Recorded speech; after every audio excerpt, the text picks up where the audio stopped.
If you like this podcast or the previous ones, please consider buying me a coffee at buymeacoffee.com/Frankie'sPod. It just goes to help fund the software and the hosting.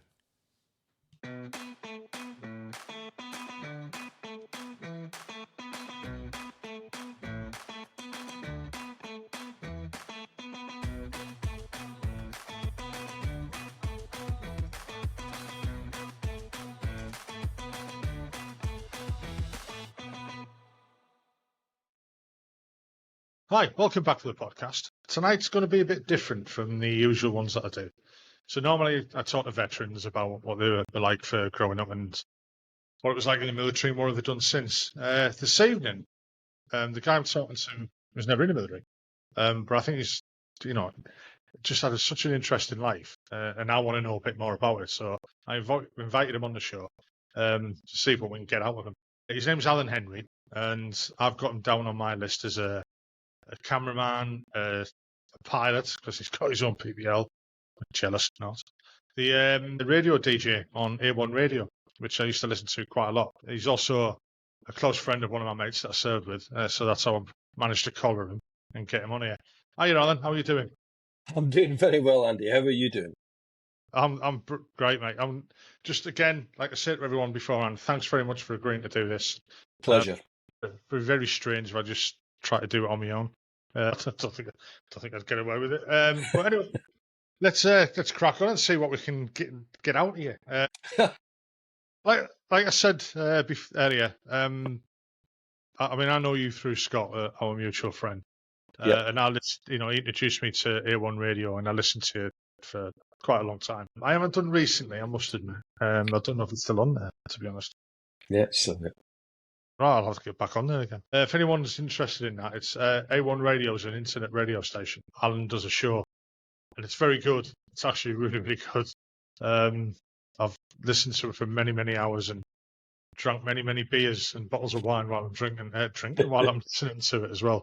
So probably not a good idea. Right. So if we just get find a little bit more about you, Alan, if you can just tell us where you grew up and what it was like, and probably what you wanted to do as a child as you were growing up and what you ended up doing, and did it have any correlation to what you wanted to do? Yeah. Well, you may be able to tell from the accent, Andy, that although I'm based down in Cambridgeshire, in the Norfolk Cambridgeshire border, I'm not originally from there. I grew up in a place called Motherwell, which is just south of Glasgow, and I grew up there in the 60s. And what did I want to do? I have no idea what I wanted to do. Well, it's certainly not repeatable, but I got to a certain age and I wouldn't be able to repeat it on any podcast or radio station what I wanted to do. You know what it's like when you're growing up as a lad. But in terms of work, I really had no idea, but I had quite an interesting childhood. Interesting in as much as that my father was a musician, and that was different, but I didn't realise it was different. As you probably know, I'm involved in music as well, and it was always interesting because he was on the telly, and we used to do daft things that, we would see him on the telly. And in the 60s, that was quite, I mean, it's not that difficult to get on the telly these days because there are so many channels and opportunities. But in the days when there was BBC One and ITV1 and that was it, it was so that was quite interesting. But I didn't realise that it was quite so interesting at the time because it just was normal. But I grew up in, as I said, Motherwell, which is known as the steel town. It was full of steel workers, and there was a whole lot of steel factories and stuff, and it just was all about steel. And indeed, the local football team, my team Motherwell, are known as the Steelmen for that very reason. So it was a very ordinary, in some ways, upbringing. When I look back on it, it was a very interesting and slightly different because people used to come to the house that Dad worked with, and of course these were people who worked with and people on the telly, and in part, and that was always interesting. And when I look back and I think, gosh, I just didn't know how interesting it was. So it was interesting as a child. But to be honest with you, all I really thought about growing up, and certainly in the early years, was football. All I wanted to do was play football, play football. Probably drove my father crazy because he was about teaching music and come on, you're going to go and learn this now. I want to go and play football, and probably drove him insane, bless him. But it was ordinary in many respects, but very different in other respects. But a very happy time growing up in Motherwell. Everyone was the same. There was no airs and graces from MD. Was it quite a rough town, was it? I mean, you said like lots of factories, lots of I steel. would describe that as very, very working class, and the area that I lived in certainly did not have to seek its problems. There was lots of social issues. It was very new. It was a new area that was built, council, Yeah. and it was very nice. But within a few years, it didn't have its problems to seek. When you put so many people into a concentrated area, it was high rise, and you then naturally get problems and issues, and you've got to deal with that. But that teaches you lots of lessons in life. Perhaps there are similarities in terms of military. You've got so many people all in concentrated areas. You have to learn to accommodate. Some people don't learn, and all the issues that the social issues that come with that. But I don't look back in any way, shape, or form to growing up with any regrets. Lots of involvements in clubs. I was actually, it's a very tentative link, but I actually, as a teenager, I was in the Army Cadets. And you might be interested to know one kind of regret that I've got is that I never followed a military career, and Really? that's yes, because I've seen a side of it when I used to visit Germany, and I see aspects of military life now. Yes, I see things that I think I could have been in the order and various parts. Now, I'm not in any position to talk about what it's actually like because I was never in the military. But as an outsider, there was lots that I could appreciate and could see the benefits of, and the disciplines and the order and the structures and stuff, and how my mind works. But that's just another side. To be fair, you've seen the raw side of it. Nobody was putting any pretentious on or anything like that. How you've seen it. Just going back to Motherwell a minute, you were saying a lot of people moved there, like the high-rise blocks and stuff like that. Was that a lot of people that moved there, like say from like when the tenements were knocked down in Glasgow and stuff like that? They didn't move from Glasgow, but it was the same principle within Lanarkshire. Right. I mean, I'm sure some people moved from Glasgow, but they had the great slums clearance of Glasgow. There was similar problems the further out, less population, but basically we moved from a smaller house to a brand new 3-bedroom, underfloor heating, electric immersions, and all at that time, all the mod cons, and the area won European awards for investment and housing and all the rest of it. And interestingly, within a few number of years, I don't remember how many years, but within a short number of years, the cracks started to show in the social side of it. Not the actual physical buildings were amazing. But you put so many people in with so many different issues that you're going to get the cracks in society showing. And it was such a shame. I think the majority of the area was knocked down about sort of 10, 15 years ago, knocked down and then redeveloped. They just had to do that. I mean, it was like the great. It was like the great experiment, wasn't it, really, type of thing. I mean, that's not the word for it, but, the future of housing, the high-rise cities and stuff like that. Yeah. And you can't, I mean, you'd seen it was all over the UK. I was going to say the world then. It was all over the UK where this would happen. Lots of it happened in Newcastle. And very few of them high-rise buildings are left. There's still a few. Yes. But it was never going to work. Like you say, planning too many people in. Plus, you're all on different levels. Yeah. You don't end up with a sense of community. Yes. You just walk past people on the stairs or bypassing them on the lift. Yes. And that causes issues. Indeed. Because it makes people also, I don't know, like almost turn into hermits that, sometimes they're afraid to come out. Especially when you say that there's a bit of social naughtiness going on. Yeah. Like you said, that you pile a lot of people in there, you're going to get some bad eggs, and it's going to cause ructions for everybody else. Indeed. So what was like school like for you and things like that? School was good. I benefited from the fact that the area was new. So were the schools. Literally, the year I went to school, it had been open for a year, so everything was brand new, and there was a load of money was being put in. I don't know how many people stayed in the area, but it was in the thousands. It wasn't like a tiny little council scheme, as we would call it. It was quite big, but the schools were brand new, and education was great. I probably was a typical little, probably drove the teachers nuts at times. I did actually, in particular the high school, I really enjoyed it because it stretched me. Primary I found a bit routine and dull and boring, as many do. But when I got to high school, I suddenly found there was a stretch, and all of a sudden this is really interesting for me, and I particularly enjoyed high school up in, I was 17 and a bit when I left. The last year was a bit, priorities started to change. And at 17, I started to think, where am I going to work? What am I going to do? And that was the priority. Further education was a possibility. But in those days, when you got a chance of a job, you took it. Yeah. You didn't muck about, you didn't fart about, you just said, I've got a job, I need to earn some money, and you were grateful you had a job. And that's kind of what happened. So all of my education I enjoyed, but particularly so the secondary education. I hear people, with horrific stories, they hated this and hated that.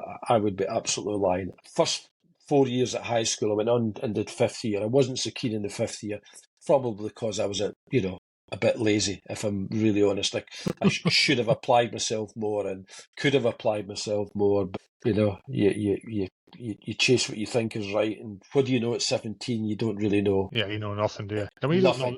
I'm 55 and I know nothing. Yeah. It's interesting you say about that. Like back in the day, you'd want to leave school and everyone was worried about getting a job. Or that was that's the way we had to do it. Yeah. It seems to be now that it's encouraged to try and stay in education as long as you can. I think the education system needs a bit of an overhaul.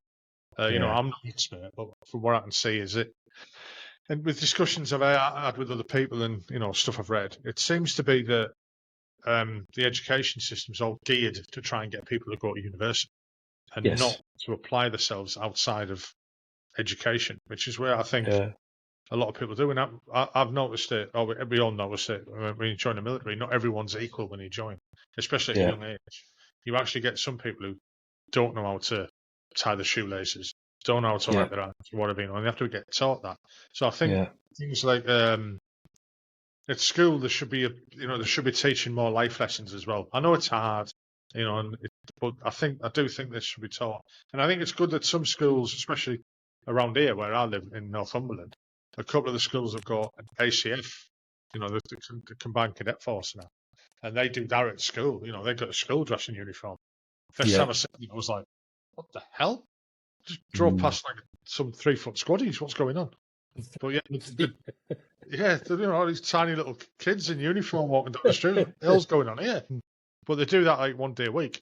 They've got a school uniform, and teachers, they get taught some life lessons. They get taught, this, that, and the other, which I think is great. I think it's ideal. I'm not trying to say we should create boys and girls soldiers ready to jump off and fight the Russians, but actually, that might not be a good idea. It might not be a bad idea at the moment. Send them out first. Yeah. So what was your first job then? Did you envisage yourself wanting to do that, or was it just, I've got a job, I'm going straight for that one? Like you said, you used to get a job. Yeah, the first proper job that I got, I mean, I did some training things. In those days, they were quite keen to get you not signing on, to get you doing something. There was a lot of training courses and, stuff that could help you maybe get a job. And I went through all of them just as I left school, and I was viewing various options. But I was really lucky in as much as some friends of mine worked for one of the big insurance companies, and they had a home service division, and these guys were all working there. And suddenly they needed a trainee, and, I get sort of dragged along. And, I have to say I was really fortunate, because the opportunity that gave me was enormous. I had no idea of what I was getting into, but it just fit the training was excellent, and it just fit with my sort of style and my way of thinking and working. And I worked for about probably about best part of 18 years working in insurance and savings and investments, and basically until that market changed in the home service. You'll remember you used to have the Prudential and the Cooperative and the British. All these people were all out working on Friday nights and collecting stuff like that. And I worked in that for about 18 years until the whole market changed. And that was the start of the change of the whole industry, where there was going to be loads of people, including me, who left that industry simply because there weren't enough jobs. Some of us were a bit tired. Could they have managed it better? Probably. Did they do me a favour? Absolutely, because I was then forced, as difficult it was at that time, I thought, I've got to do something different here. And at that point, that was then the change. There's no relationship between the two, but that then was the change where I started to get involved in TV. I don't even know if you know that I do stuff in TV, or I did stuff in TV or whatever. But that was the point, the pivotal point, where I've got to do something different. Having done a little bit of filming and photography and camera work, part-time, just hobbyist, etc. Let's do something here. And that's when I started then to look at, as a career, doing television work, which is... Like they say, if you work doing something you love, you're never going to work a day in your life. Yeah, type indeed. of thing. And you know me, I'm quite like, bits about me. You've had too many stories probably about me. They're all true. I love like this type of thing, playing with like video cameras and stuff like that. But I know nothing about it. I know absolutely jack shit about any of it. I couldn't tell you what a focus is, or how to do the lighting and stuff like that. So the interest that you had in that, how did you get to where you are now? So like, what training did you have? Did you have to go to college or anything like that, or did you just fall lucky again? I'm of an age where vocational training was huge. The people you worked for wanted you to do a job and do it to a standard. And in those days, it wasn't necessarily about what you had in terms of paper qualifications, you're at college or whatever. It was about delivering. And if you didn't deliver, you weren't there. That was the key thing. Now, a little bit of good fortune meant that there was a regional ITV company that had a local station in Scotland, and it was close by. And at that point, I thought, well, and this is literally what I did. I literally touched base, went up and thumped the door one day and say, look, I'm around here. Would you ever need anybody to film anything for news or anything at all like that? And as it happened, they really needed quite a lot, because it was starting off. They needed quite a lot of support, and I was happy to do that support with a view that I might get some bits and bobs later on. And as it transpired, that's exactly what happened. We helped to build the studio, we helped to cut wires, we helped to do this and do that, and then literally launch this whole thing, which was the whole reason that I've worked for the last 25 plus years in telly, is because it started there. And at that point, I got the relevant experience. Well, I had worked with cameras and bits and bobs, but just working with other people there, we just pulled together. One of the chaps was a technical guy that worked at Channel 4, and he was Scottish, but he was involved in the setup, and he was great and said, "This is how we do it. This is what you need to do. Can you do that? Can you do it?" And we all just sort of, where we were lacking in experience, we made up for an enthusiasm, and then very quickly found that with the right guidance, and suddenly we had a team of people that could do certain things, and we had half a dozen camera people, and we had some news reporters, and we had producers and assistant producers, and it just came together. And whilst there was some inexperience, there was a lot of enthusiasm. Most of the people who came in the production side did have qualifications. They had recently graduated. This was going to probably be their first job, or first real job. They'd maybe done some filming and stuff like that, but it all came together, and we all as a team just worked together, which basically means it's a bit like the events industry. It's long hours. You don't get time to eat food. Your diet's shocking, but you're meeting really interesting people. You're meeting people on the road up, and you're meeting people on the road down. And you find that there's lots of, we had loads of people that come up there that, people that were famous. Yeah. And you get their side of the stories, and it's just fascinating. And you find that they're no different from you. You're just all working in an industry. Yeah. At one point they were there and you were there, and the tide's turning and stuff like that. That's a very quick. I mean, going back to about your dad, you said you've seen your dad on TV and stuff like that, and it was just normal to you. And I'm thinking, it's fucking not normal. It's not normal. Yeah, no. Yeah. But then you could go fast forward to where you've got to then, and like you say, you're meeting people who are just normal. And I mean, I've never really met anyone massively famous or anything like that, but I've met some like reasonably famous people.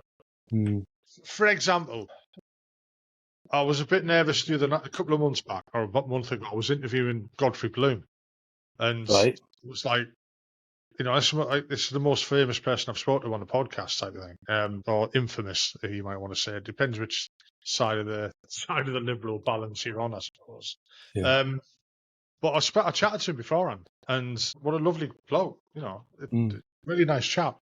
But he's just old school. He's just he should have stayed in the 70s, type of thing. And I think he has really. But good on him. He's happy he's doing what he's doing, everything like that. I mean, you're saying there about meeting people on the way up. I bet there's a few of them you thought, yeah, you're going to come down quickly, or you shouldn't be climbing, or this, that, and the other.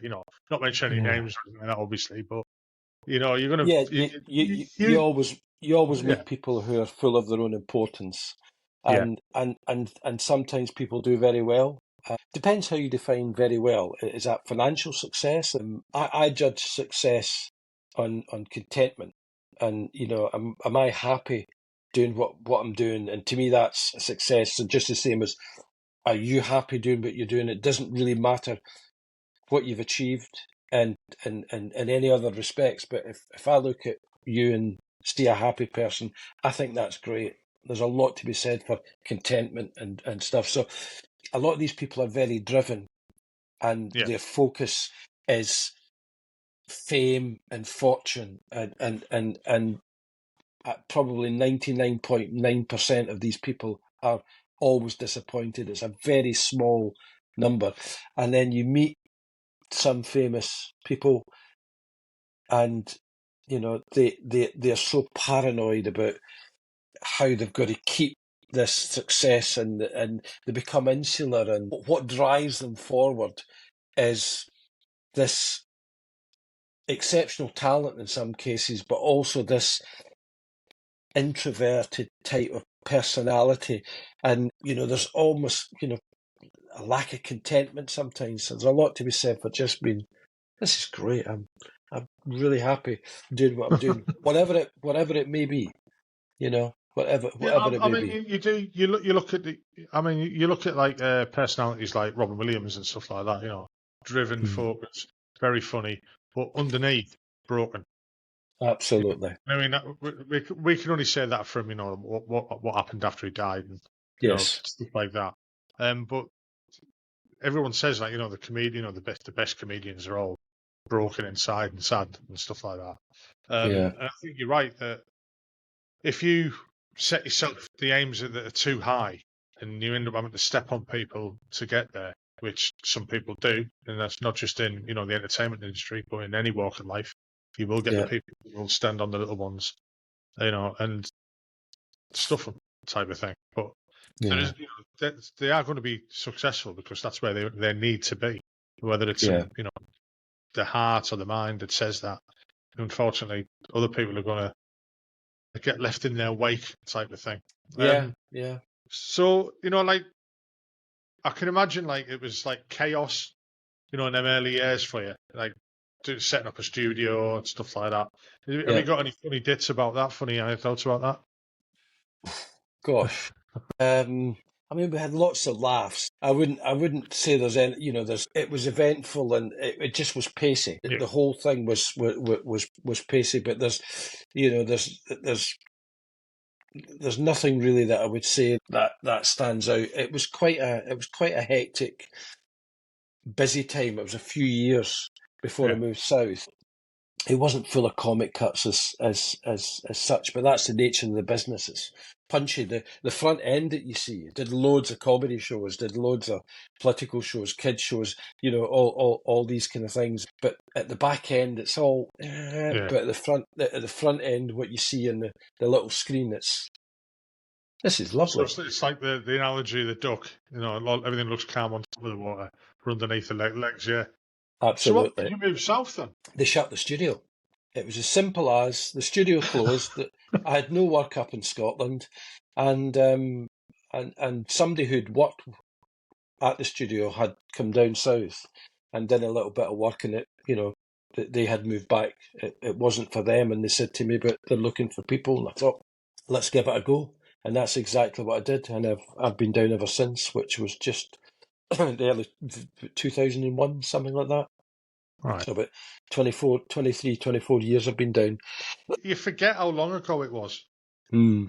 I'll think back to when you say 2001. I think, yeah, it's not that long ago. And you go, Jesus Christ, yeah, it's a long time ago. 23 years ago, and Yeah. then and that studio's gone now. It's gone bust, and Are so you it's just just bad luck or what? maybe it's a reflection of how good I am at my job, mate. No, it was a big move, but you have to take the chance. It was an opportunity there. There was nobody beating a path to my door No. and saying, come and work for us, we'll give you lots of money. You had to push, and you push yourself a little bit and say, well, if I need to move south, I need to move. That's what needs to happen, which is So, what did it. is your time as a cameraman then, working, in the TV industry, is there anything that really stands out to you that you're very proud that you were involved with? Whether it be like a documentary or something like that, I don't know. Well, most of what I've done is fairly uneventful. Although I started in camera, what I actually was, the technical title is vision mixer and director, which means I sit at a desk with lots of buttons and I route the cameras. So the Hmm. cameras, I've got to switch what cameras go into air. So that's the majority of what I've done. There's been loads and loads of different things, but there's nothing like megas and a big film or anything like that, because that's not Yeah. what I do. It's day-to-day telly. But having with I suppose, I mean, there's some highlight. I do some work at Google, for example, and Google have got really interesting guests. So you can get in there and, 2 or 3 months ago, I think it was Bear Grylls. And you sit down and you just do a program, and it's unscripted. You just say, right, I've got to follow this, and he comes in and bang, sits down there, bang, the show starts. 30 minutes later, bang, it's done. Now that kind of experience is great. He's hearing his stories, but also the chance to work with people who are interesting like that, and things like that are kind of highlights to me. I've worked with various people, names that you would know that are really nice, the Des O'Connors of this world and stuff like that. And Des is as a gentleman, and it's a privilege to work with people like that. But my work is kind of more day to day. That might sound ridiculous. You're talking about Des O'Connor's day to day, but it's day to day, and then you do a show with somebody like that, but it's day to day work for them and for us. But of course, the front end of that is there's this, this glitz and perceived glitz and glam. So yeah, it's certainly fun to do and interesting to do, but I don't have any, Yeah. I claims mean, to I fame imagine and it gets quite hectic. I mean, producers shouting at you, switch this, switch that. well, that's That's the great argument, you see, because in a studio, that it's the director that's in control. But there's always the dilemma of the producer. My line in that was, by the time it gets into the studio, the producer has done the work. What's happening is the director is making it happen. So the producer's got the idea that this is what I want, this is how it's going to do, this is how long it's going to run, and this is the flow that I want, and it's up to the director then to say, director vision mixer, that is, to say, right, I understand what you want here as a producer, and now I'm now going to make that work, and to light it and cut it and do all the things that you need to do in the studio to fulfill that producer's dream for that show. But that doesn't mean to say there aren't producers there lining up waiting to try and take control in the studio. Popular bone of contention. Yeah. Right, so moving on, because it's a bit I want to know about. So, your pilot's license. How, why, where, when, how much? Well, it was really, really simple.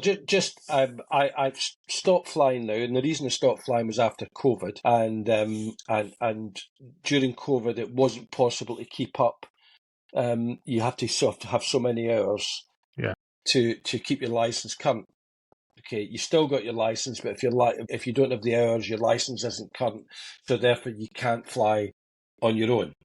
You would then need to go through, because it's obviously a regulated industry. Well, that's not true. You can chuck yourself in the air with a foot-launched aircraft. Believe it or not, there's such things as foot-launched aircraft, and if you chuck yourself off the side of a hill, or you run like Forrest Gump with one of these big fan things in your back, you can fly. And it's you've got to comply with the law, but you don't need to be licensed. Well, that was the situation, and I don't think it'll have changed any. But to fly light aircraft like I flew, you had to go through a licensing process, and part of that was maintaining that.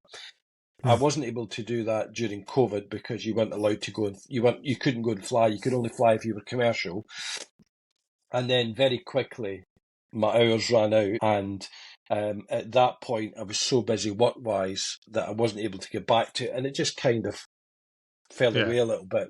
That's a shame. But that's life. But how did I get there? I just fancied learning how to fly. I went over to a little airfield near here. My missus dragged me over one day. It was gliders. And up I went. Same day, they just said, right, yeah, we'll take you up now, and jumped into the glider, and off we went. And that was really quite surreal. Where I live in the Fens, it's absolutely flat, completely flat. So you don't need to be that high, and you just can see for miles and miles and miles, and it was great. But I fancied powered aircraft rather than gliders.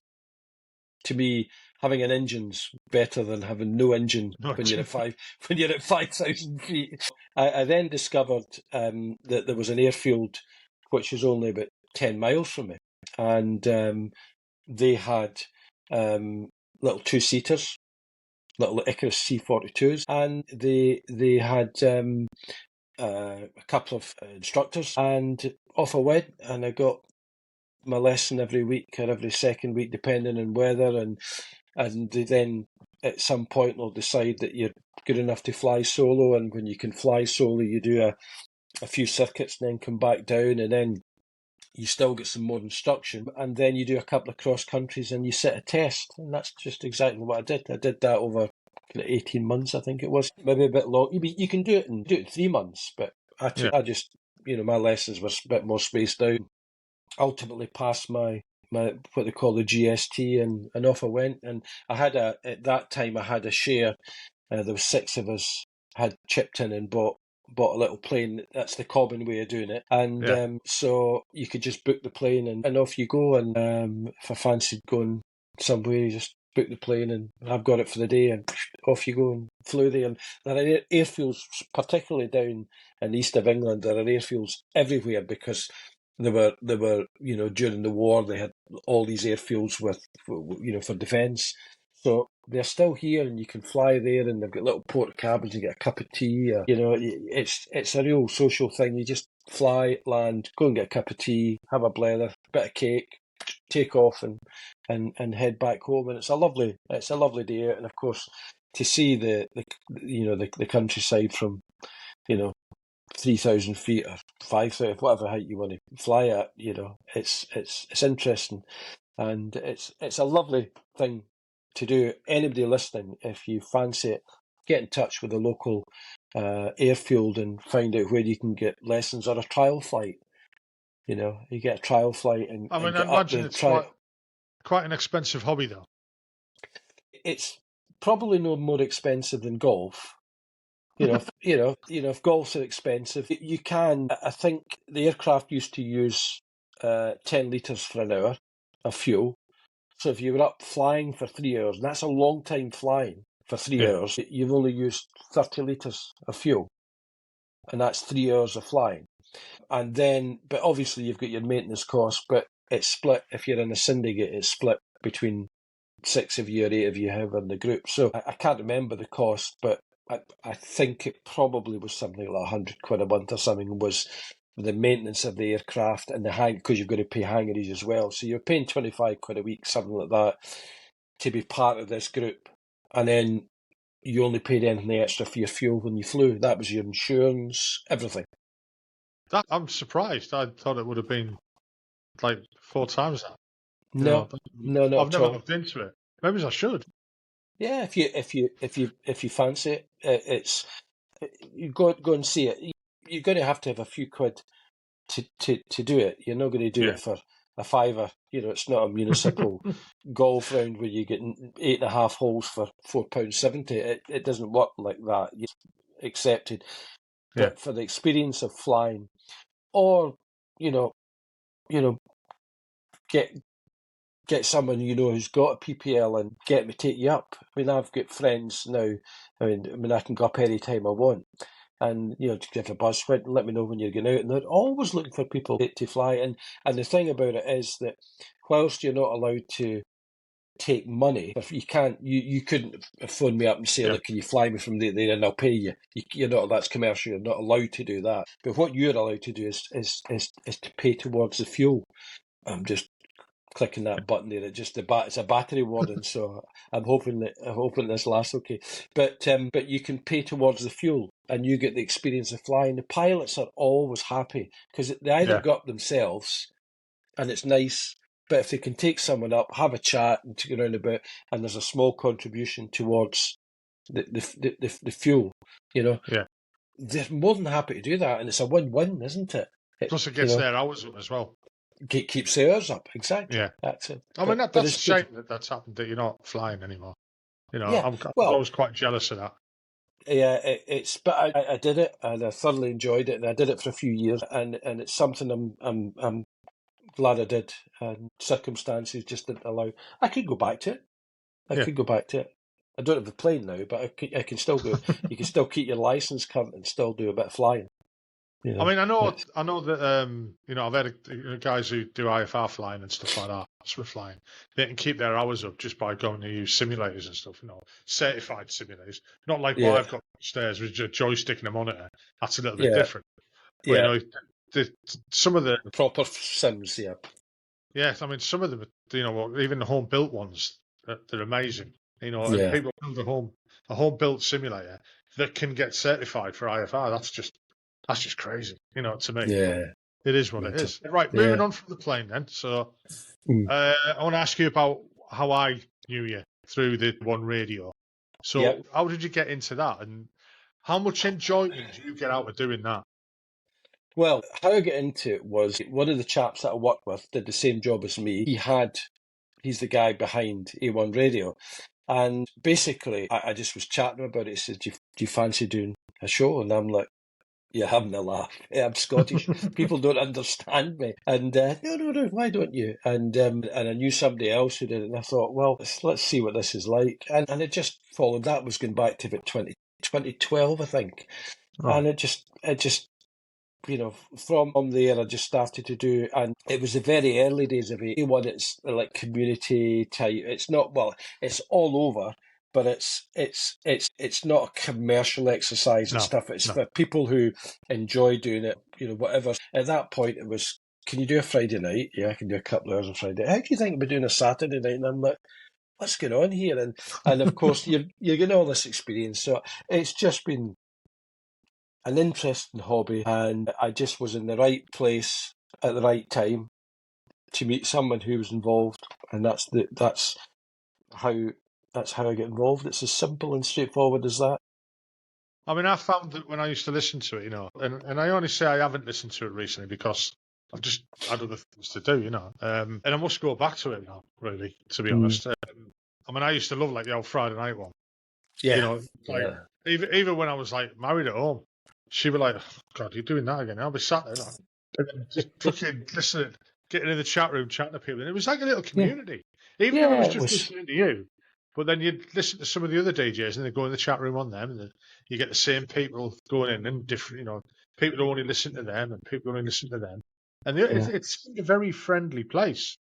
Yeah. To your listeners, let's call them that. Well, they are your Yeah, listeners. That's what they are. I think that they've had meetups and stuff like that as well. yeah, I yeah. never managed to get one down on one. I think if you try and force something, then that's when you run into problems. If you just see what happens and let it develop, and you're right, the people are very friendly. We've had a few get-togethers, little socials, just chit chat. Sometimes there's a beer, maybe a bit of barbecue if it's summer or whatever, and it's just kind of nice people, and that's what's nice. But nobody's trying to force anything. Yeah. Nothing. Just let's see what happens and take people for what they are, and yeah, it's good fun. I mean, Good fun. your interest in music as well is well Mm, known. You're mm. always pushing. What's the band called? It's just gone out of my mind. The Beautiful South tribute band. Yeah, the band's called The Very Beautiful South. The Very Beautiful South. That's it. Yeah, but we do gigs up and down. We haven't been as far up as we want to get up your neck of the woods, but it's a 9-piece band, and the logistics of that, we need 2 or 3 gigs because it's expensive. Yeah. A relatively inexpensive hotel, For nine is people gets expensive. Yeah. yeah, it's going to be £1,000 for a night because there's 9, 10 of us. Generally you'll pay 18, 70 quid in a modest hotel, and then you've got your food. So it's £1,000 a night. So it gets expensive. So we need so many gigs to do that. But yeah, that's great. But we do theatres and sort of we do.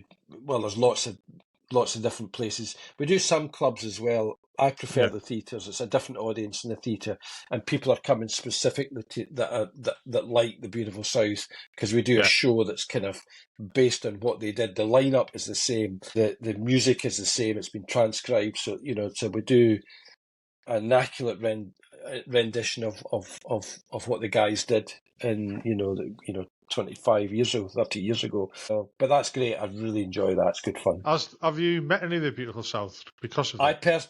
I personally have. Well, no, that's not true. I was at Leicester about 3 weeks ago, and Brianna Corrigan was doing a little gig there, and Brianna was one of the singers in the Beautiful South, Yeah.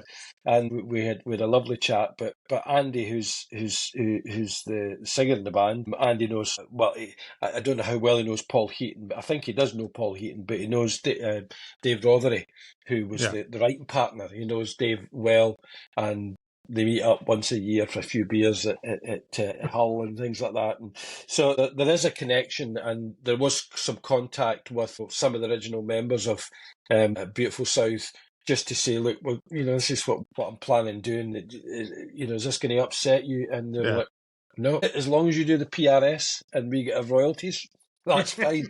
And why not? And we do. Every gig, there's royalties go back to the Beautiful South for writing and stuff like that, which is good. And at the Brianna gig, there was I can't remember the chap's name. He's a sax player. He's he's a sax player in a spin-off of Beautiful South that's called The South. So there's a connection. So the South are big. They do a lot of gigs, and Alison, who was a singer in Beautiful South, she's there along with the sax player. Sorry, I can't remember his name, but he was at the Brianna gig and he organised it. Nice guy, and it's a nice community, and we're working in nice environments. I gigged for years when I was younger. I followed my father in the music side, part-time, and I gigged for years, but it was like, clubs and pubs and, it's interesting. It's like, Yeah. Sometimes you um, play into an empty room, even though there's yeah, people there. yeah, Especially in some exactly. of the clubs, I imagine. Yeah. Yeah, I so mean, right. So, what's going to be your plans for the future then? retire, do nothing. Grow my chilies. I grow super hot chilies, and I I'm gonna forgot cut. about them. Yeah. I'm gonna do my music when we finish this tonight. I've got some arranging to do, so I'll get on with that. Literally, it's just a case of sort of winding down over the next 12 months for me. I'll probably pick and choose. There'll always be bits and bobs of work that's handy. It's nice if you're of retirement age where you can get a gig or two, or do a little bit here or do a little bit there, and hopefully that'll continue. And that's the plan. Take it easy. I've got a polytunnel, fill the polytunnel. That's. You've just reminded me because I remember you sending me some chili chutney up. Oh, did you get some chili chutney? Did you? Yeah, you sent me some donkeys back. Yeah, that was lovely. That. Yeah, I forgot all about that. yeah, Thank you. yeah. That's all right. The missus just did some more. We just Scott was up just a couple of days ago for a visit. Yeah. First time he's been here in 20 years, and he popped up. So he went away with a couple of jars of this year's chili, which was it was really chili chutney. It was really hot. So yeah, do more growing, mate, and just enjoy life and appreciate the simple things in life, and step back from the rat race and just Yeah, it'd be nice, breathe. wouldn't it?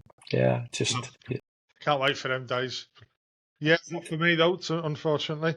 yeah. Well, Alan, I think we've come to the end of that then now. Thanks very much for coming on. It's It's a been, pleasure, mate. It's been lovely chatting to you.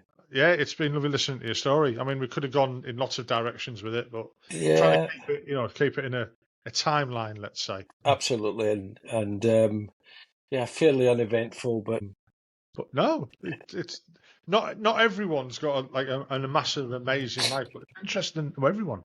You yeah, know, well, it's just normal people. We're just just normal normal people. people. That's all we are. We've all Indeed, got a life. And you've done indeed. things that are like uneventful. You flew a plane because Well, you're that's up. true. Yeah, That's yeah, yeah, that's not uneventful. You playing a beautiful South tribute band. That's yeah, not uneventful. You yeah. met Desert Connor. I do. Yeah, yeah, yeah, yeah. And Russell Watson. Who Yeah, else? come on. There's loads you've met that you. I Yeah, mean, yes, honestly, we could have spoke about all sorts, but yeah. some things you've got to keep to yourself. I Well, think. I'll leave you with one. I'll leave you with one tease because it'll Go make you on. come back. And I'll give you a clue here. In 1985, I turned down the job playing bass in a band, and by 1986, they were at the top of the charts. So, and I'm not going to tell you who it is, but I said, but I had wife Scottish and band. well, I'll give you that. It was a Scottish band, but I had a wife. I tell people I had a large wife and a small family. But but yeah, yeah, I had responsibilities, and I thought I can't, you know. But who knew where the band were going, and they're still going yet. Yeah, so Right. Okay. there I'm you go. intrigued now. I'm intrigued. I'll have to ask you when we come off this. Right. I'll stop the recording now. Again, And thanks very much for coming on. It's really lovely seeing you again. Not seeing night, you again. night, night, It's night. the first time we've actually met. As You know what such, I mean? yes, as Yeah. such, we've kind of spoken indirectly, but yeah, you're right. Did we not Yeah. meet in Germany ever? Um. If we did, I was probably very drunk, and if I was, you probably would have remembered me. If we haven't, we'd have met round Scots one night, I think. Yeah, possibly, mate, possibly. But lovely to chat to you anyway. And you, right? Cheers, then. Cheers, mate. I hope you enjoyed that podcast. I enjoyed recording it. If you could just hit the like button, and also if you could subscribe and hit the notification bell, that'd be great because it'll help the channel grow. The more people will see it, the bigger it'll get, and the more guests I can get on, and the more people I can talk to. Well, I hope you enjoyed it. Like I said, look forward to the next one. Hopefully, we'll be out next week as normal. Bye bye now.